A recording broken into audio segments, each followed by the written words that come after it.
Hello guys, I hope आप सब अच्छे होंगे। तो स्वागत है एक और नई वीडियो में आपका। तो आज की वीडियो में हम सीखेंगे कि कुछ इस तरह के सेंटेंसेस को इंग्लिश में कैसे बोलते हैं। चलिए जानते हैं पहले हिंदी वाले सेंटेंसेस। जैसे हिंदी में बात करते समय हम इस तरह के सेंटेंसेस यूज़ करते हैं ना। जहाँ तक मुझे मालूम है वह बहुत पढ़ा लिखा है। जहाँ तक मुझे मालूम है ये मूवी बहुत अच्छी है। जहाँ तक मुझे मालूम है उसके पास लैपटॉप नहीं है। तो यहाँ पे ये जो चीज़ हम यूज़ कर रहे हैं, जहाँ तक मुझे या मेरी जानकारी है, अपनी नॉलेज के बारे में हम बात करते हैं। तो ऐसे सेंटेंसेस को बोलने के लिए हमारे पास जो फ्रेज़ है, जो स्ट्रक्चर है, उसको बोलते हैं as far as I know. As far as I know हमको पहले इसे यूज़ करना है, मैंने पहले इसको लगाना है और उसके बाद सेंटेंस बोलना है। वो किसी भी टेंस में हो सकता है, प्रेजेंट, पास्ट, फ्यूचर में। ठीक है, तो चलिए कुछ इसकी एग्जांपल्स देखते हैं। जहाँ तक मुझे मालूम है वह बहुत पढ़ा लिखा है। As far as I know he is well educated. As far as I know he is well educated.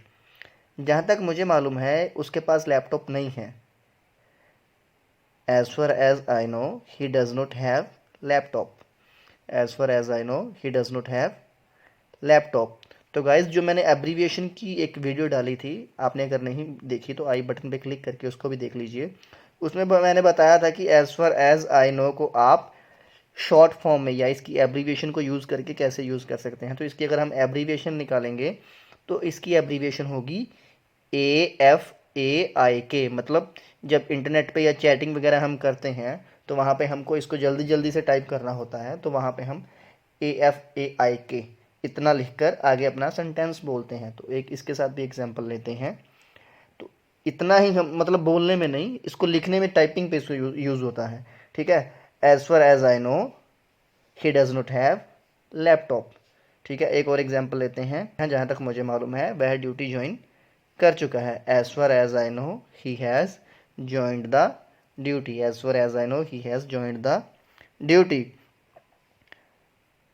एक लास्ट एग्जाम्पल लेते हैं। जहाँ तक मुझे मालूम है वह उधार चुकता कर देगा। As far as I know he will repay the loan. As far as I know he will repay the loan. Repay the loan मतलब जब हम किसी से पैसे उधार लेते हैं उसको वापस करना, उसको रीपे द लोन बोलते हैं।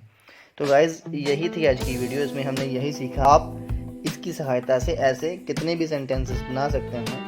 तो वीडियो अच्छी लगे तो चैनल को सब्सक्राइब करें, और sharing is caring, so please do share, do care. Thank you very much.